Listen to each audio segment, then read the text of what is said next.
So next, I'm going to briefly talk about Moreno's developmental theory. So Moreno outlines different developmental phases which correspond to the different interventions that we use in psychodrama. He had this mystical belief that there were two separate universes, the first universe and the second universe, and that these universes intersect, and he has this symbol that looks like this, kind of like the Under Armour logo, two half circles that overlapped with each other to describe and symbolize the intersection between the first and the second universe. So he believed that when we're born into this world, that we're coming into this world, the second universe, by way of the first universe. He describes the first universe as a place of timelessness, of formlessness, spacelessness, where all things are sacred, where the Godhead exists, a place of pure spontaneity and creativity.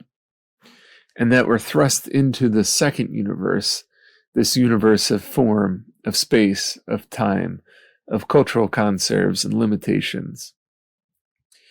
And that when an infant's born into this world, they're in this state of consciousness called the matrix of identity. That a child does not have a sense of self when they're born. That doesn't develop until a bit later in their timeline. But that at birth, they exist in this state of oneness with not just their caregivers and parents, but also with the entire world, the universe, and everybody, everything within it. That there's no differentiation in terms of identity. Instead, there's a matrix of identity.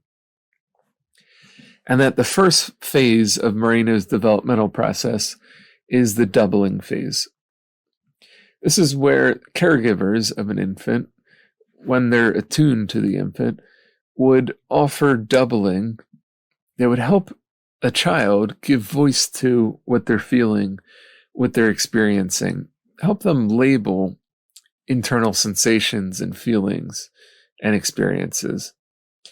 And that when somebody doesn't grow up with accurate and attuned doubling from others, that they might feel this sort of fracture that happens within the self and this sense of being out of attunement and out of sync with others and with the way they're experienced by others and with the universe. That a lack of doubling early on in one's life can lead to a difficulty articulating one's wants, a difficulty articulating their needs, a difficulty expressing or labeling emotions. So this doubling phase is particularly important. The second phase of child development is the mirror phase. So this is where the sense of self starts to emerge in the infant's development, that the child can look at themselves in the mirror and see themselves and recognize themselves.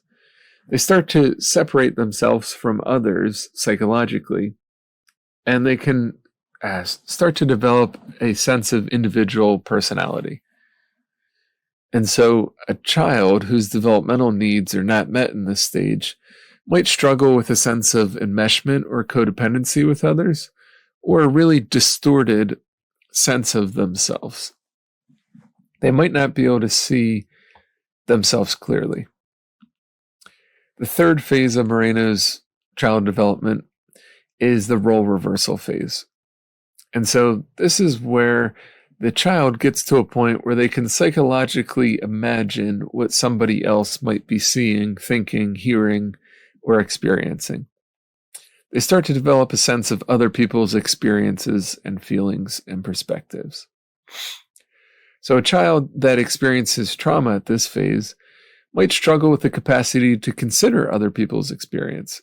They might be stuck in their own way of thinking or doing or seeing or experiencing things, and might not to have a rupture in their development of empathy or perspective or consideration for others.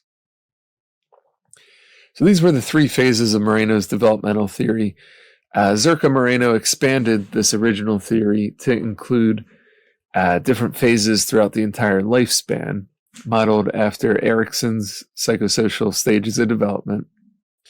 Zerka's expanded version of the theory, it highlights how oftentimes the child becomes an adult after going through these three phases, and then is often tasked with helping their caregivers or their parents cycle through these phases as they prepare to die and as they prepare to return to the first universe, to leave this second universe and return to where they came from on a mystical level.